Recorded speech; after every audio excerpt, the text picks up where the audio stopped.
And if it's just an asset to trade, it has no reason to exist. When everybody expects we were 72% down. 72% down. Now, to put that in context, if you're saying, oh, it's just another typical cycle, from the top in October, if we were to do 72% down, guys, that would be... Michael Saylor's mother never meets Michael Saylor's father. What is the Bitcoin price today?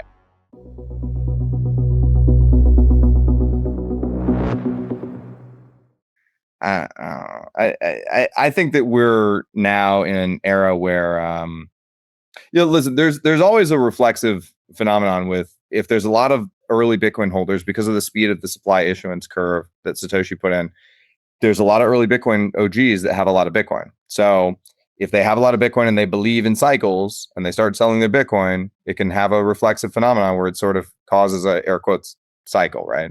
Yeah. But if you think to yourself about like how Bitcoin is going to go forward from here, it kind of makes no sense for there to be cycles, because then it's not an asset that you can hold. It's just an asset to trade.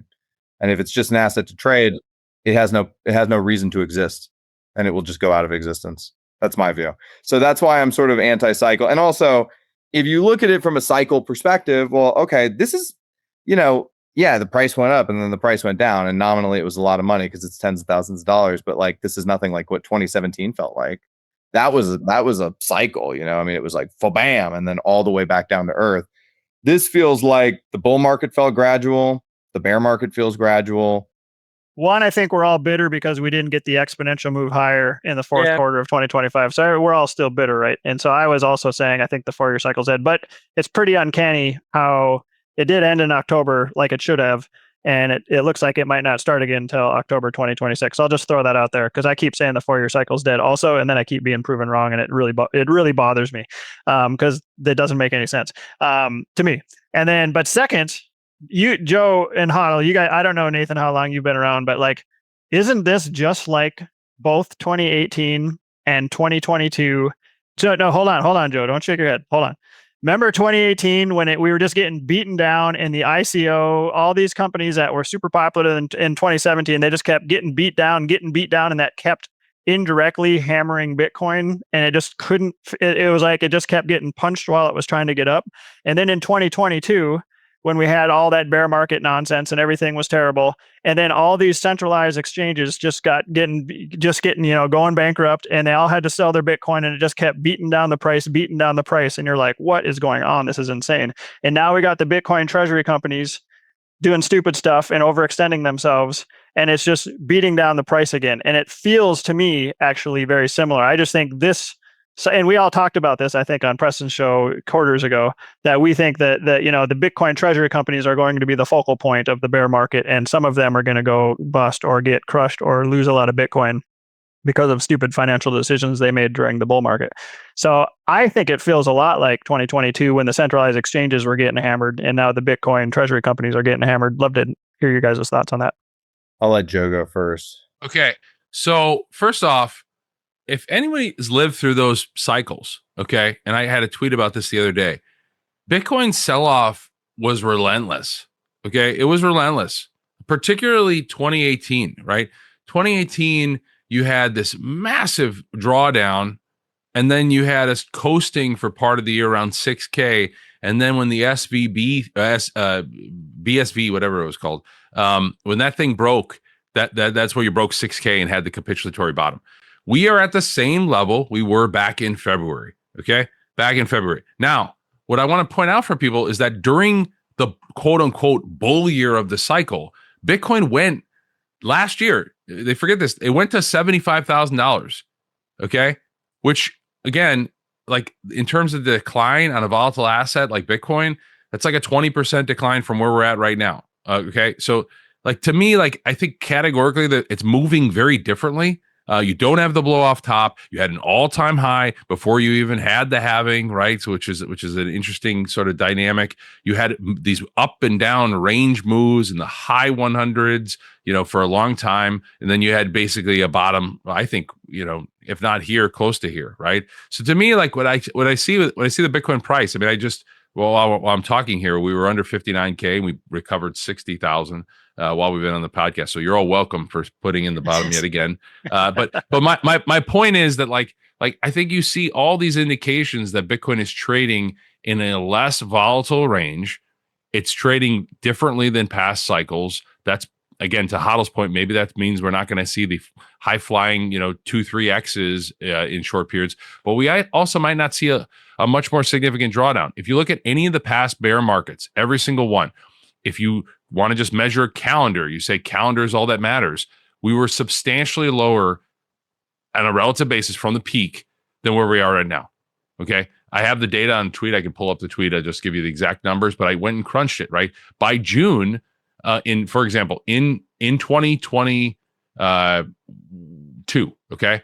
In 2022, when we had the peak in November, by June, we were 72% down. 72% down. Now, to put that in context, if you're saying, oh, it's just another typical cycle, from the top in October, if we were to do 72% down, guys, that would be effectively $35,000 Bitcoin. If I can just jump in here. So in mid 2025, people were saying, are we going to have a similar bear market? And I said back then, it depends on how high the bull market goes. It depends if we get a blow off top, then the bear market will be much more painful. I think the reason why we're having such a non-painful drawdown is because we had such a wimpy blow off top in Q4 of 2025. That's my take. Right. It seems just like, oh, go ahead. No, I'm saying, like, this is the problem with it, right? Like, everybody can say after the fact, oh, it's so easy, just sell in Q4. Okay, but if you sold in Q4, okay, you not only have to pick when you're going to sell, but when you're going to back buy. Like, are you going to buy at 60? Are you going to wait for 40 and 30? If you're buying right here and you sold back in Q4, congratulations, you nailed it, right? You guarantee that you have more Bitcoin than you did previously. But I hear a ton of people saying we're going to wait till Q4 of this year. Like Jeff said, that's when the bottom is going to be. What if it doesn't bottom in Q4? What if in Q4 we're in the $80,000 range? Are you going to buy back in then? To me, that's not that big. It's so much more of a challenge to time both the bottom, but also time to time the top, but also to time the bottom. You have to get both. Well, the obvious answer is limit order at 58K, but Hodl, your thoughts? I mean, Liz, so I'm a hodler, right? Which means my behavior is unchanged by price. And I am here just for the ride of the whole thing. And I know for a fact that I'll be holding Bitcoin when it, reaches its next high. And if Bitcoin has a low in Q4, I'll be holding them, right? So like for me, this is all just sort of an emotional roller coaster ride that I'm on. And I'm on it all the time. And I've been on it for decade plus at this point. And I do, have some hard-won lessons along the way. And one of which is that when everybody expects Bitcoin to do something, it don't do that shit. Just to put it bluntly, right? So like, I think a lot of people are expecting the Q4 drawdown, and I don't see it happening because so many people are sidelined and they're not, taking a position at this moment in time. And maybe those people are smarter than I am, and we're going to 32K or something, and they're going to get just this amazing buy. And if that happens, good for them. I'll be hodling. So for me, it's largely unchanged. It's just sort of more for entertainment purposes.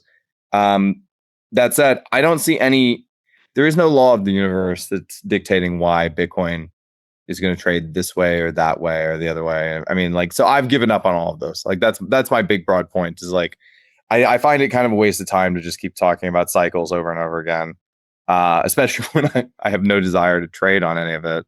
So it's just me sitting here being like, yeah, you can cycle this, cycle that, whatever. Fuck it. I've given up on all cycle discussion. No more. I don't want to hear it anymore. I love it, Joe. Yeah, I'm curious Hodl and Jeff's take on the big orange elephant in the room, our good friend Michael Saylor.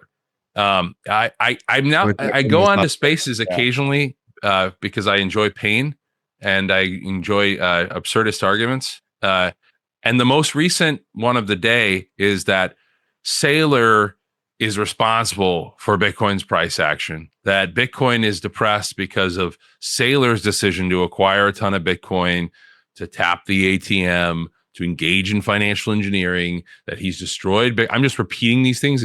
Don't quote me as saying these things. Okay. Anybody in the comments? I'm just repeating what I've heard. I've heard he's squeezed out the volatility. No institutions want to buy it because of him. He's crushing, Bitcoin as a technology. I'm curious, either of you have thoughts on this, because this is the one thing I wanted to talk about. I got a question for you. Michael Saylor's mother never meets Michael Saylor's father. What is the Bitcoin price today? Michael Saylor never exists. Ooh. I think it's the same. I think Me it's too. roughly the same. So do I. Jeff, responding to Joe's question, Sailor's impact. What's going on right now? What are your thoughts? I also want to point out that, by the way, sorry, just quickly, I think we're in a bottom. I think we've definitely bottomed, and I'm purely just basing that on, I can see in the YouTube analytics, I can see in the sentiment, in all the infighting, the apathy seems like it hasn't been high for a long time. Nobody gives a shit and everybody hates each other. This feels like a bottom to me. Right. This is classic bear market bottom stuff. And my point about it is, I think you don't have a V-shaped bottom in a bear market. You have a bumbling along the bottom. I kind of think of it in my mind as like you're walking on the bottom of like a muddy swamp, and it just kind of like sucks, and it's slow going and up and down, and you don't really go anywhere for months and months. So I still don't see a light at the end of the tunnel, but I think that we are in the region of the bottom. And I'm a momentum guy. One thing, and I put this out on a report lately, anytime in the past since I've been involved with Bitcoin and been watching it since about 2015, if you can buy it at or near or below the 200-week moving average, you do not regret it in general. Historically speaking, you have not regretted that decision. And I think there's no reason to think that this time is going to be different personally. So again, not individual investment advice. Saylor. Well, first of all, going back to what Hodl said earlier too, I just save in Bitcoin. I think it's a superior form of money. I think it's the way to separate money from government.